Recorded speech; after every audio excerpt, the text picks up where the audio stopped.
do you feel that technological advances, recording to click tracks, working on a grid auto-tune, has made the music you work on better or worse? How does it affect overall musicianship, in your opinion?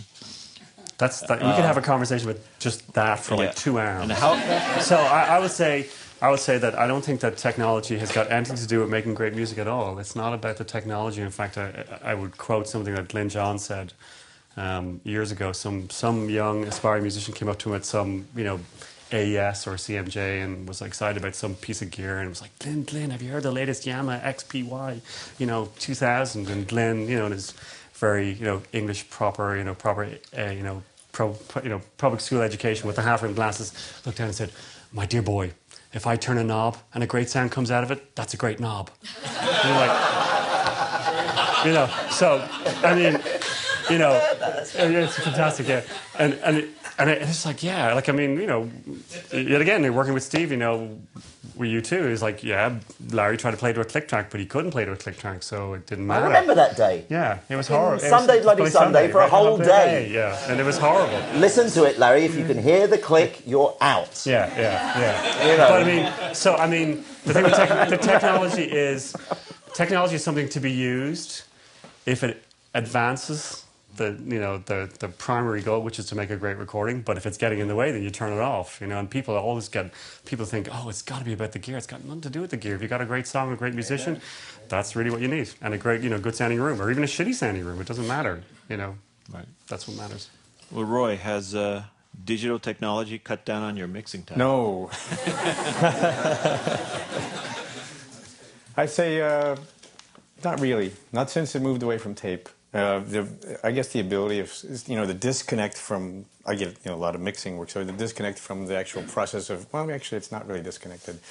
People making records with the computer technology tend to leave lots of options, tons of options for things to be decided later, and maybe just too many things, too many elements in general doing the same thing. So, it kind of inhibits the ability to commit to whatever it is you're doing and commit to, sort of a final set of tracks that you want to be, count on as your final product. Yeah, we were talking about that upstairs. Maybe, Steve, you can talk about the 24-track. Oh, yeah, this thing is that you were talking about. What was I saying?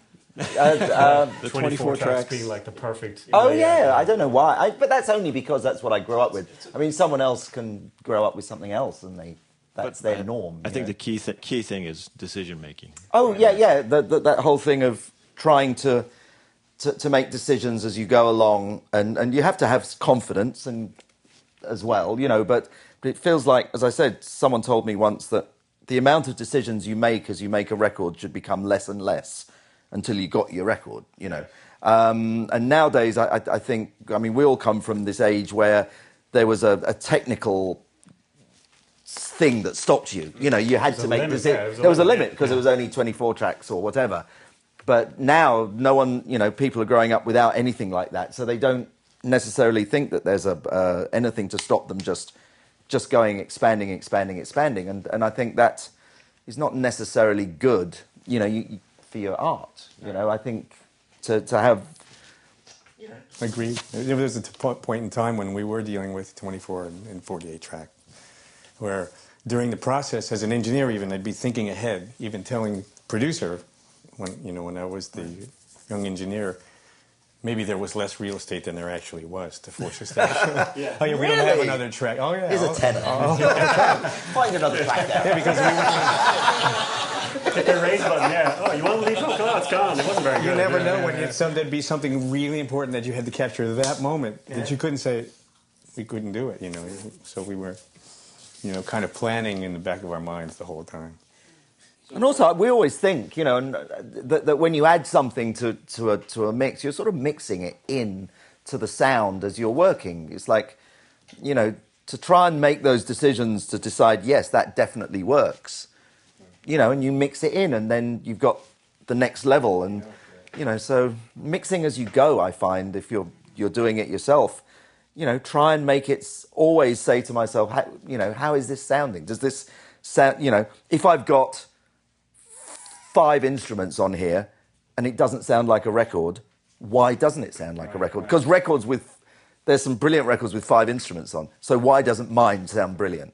And then instead of keep adding things on and doing that, you know, be very, you know, especially with digital. What makes digital so good is that you can just throw it all away and you still have a safety net, you know. So be daring, I would think. And, you know, people tend to not be so daring because they don't make those decisions.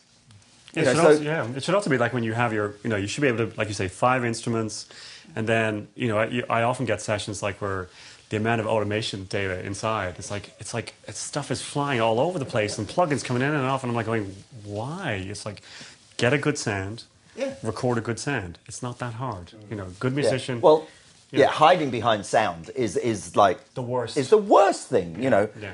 Because everyone thinks the best sound on every instrument will obviously make the best record. And that's crap. You know, you need some things to sound bad to make other things to sound good. They have to all work together.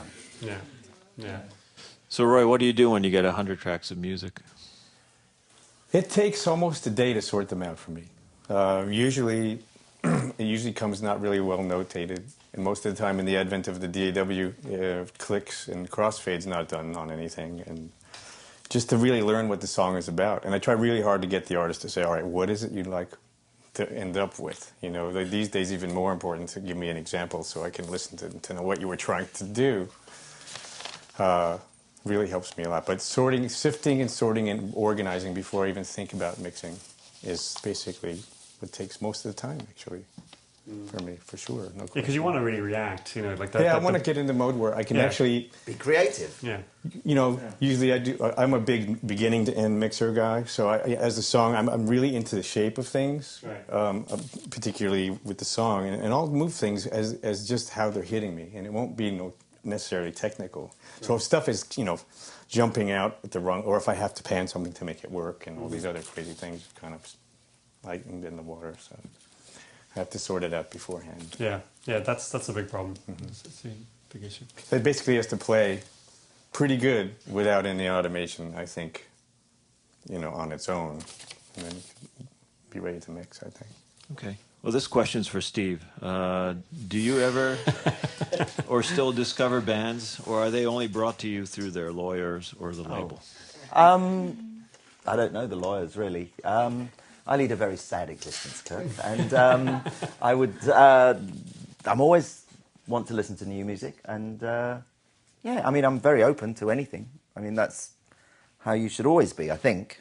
You know, the reality of it is sometimes different, but you know, you try anyway to always be there and to hear new stuff. Yeah. Okay. Yeah. Well, would you prefer to have a band that is set in its identity, or would you prefer to be more involved with creating their sound? I like as little work as possible. But if you have to, you know, you do what you need to do. I mean, it's funny. There's a lot of, you know, it used to be the big thing for producers to walk around saying, "Oh God, I had to fire the drummer." You know, personally, I don't feel like I have the responsibility for a band.